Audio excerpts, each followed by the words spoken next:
Every hydraulic machine relies on the pressure from a hydraulic fluid for their operation. The basic common component used in these machines that converts fluid pressure into linear actuated motion is the hydraulic cylinder. Today, we will explore the components of hydraulic cylinder and understand its functional mechanisms.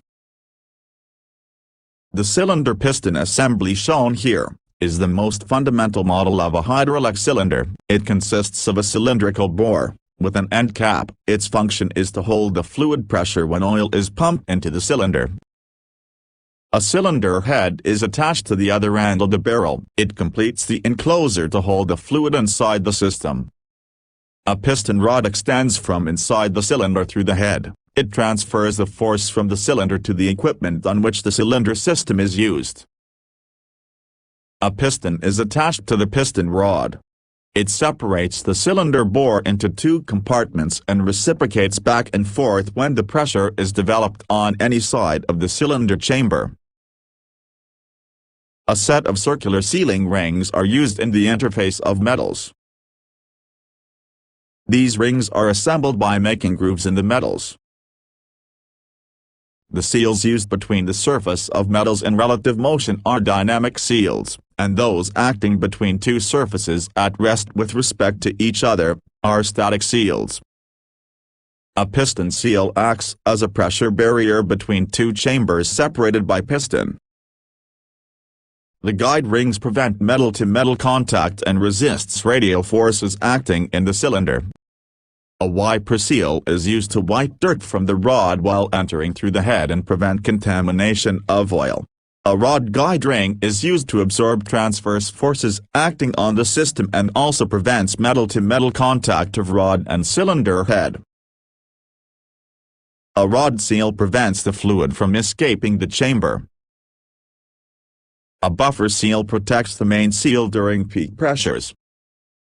A head static seal is used to seal the interface between cylinder head and cylinder barrel.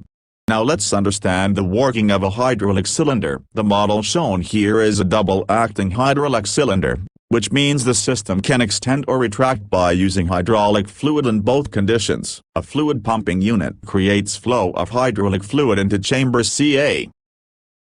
Since the chamber is confined, the fluid exerts pressure on all sides in the boundary of chamber.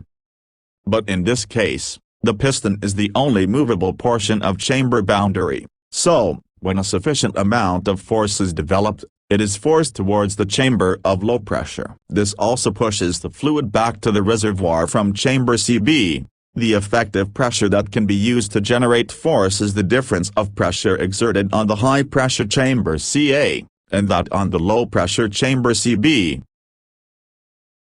But the pressure on the chamber CB is almost zero compared to that in the chamber CA. Then force applied on the piston is pressure at chamber CA multiplied by area of piston. This is the force by which the piston and rod is pushed outwards. Similar principle is followed when fluid flows into chamber CB, but in this case, the effective or useful area is the difference of cross-section area of piston to that of rod, since the fluid cannot exert pressure on the cross-section area of rod. This means the effective area in this case is less than that in previous case. This is why the retracting force of hydraulic cylinder is always less than the force during extension stroke. We hope you learned something today.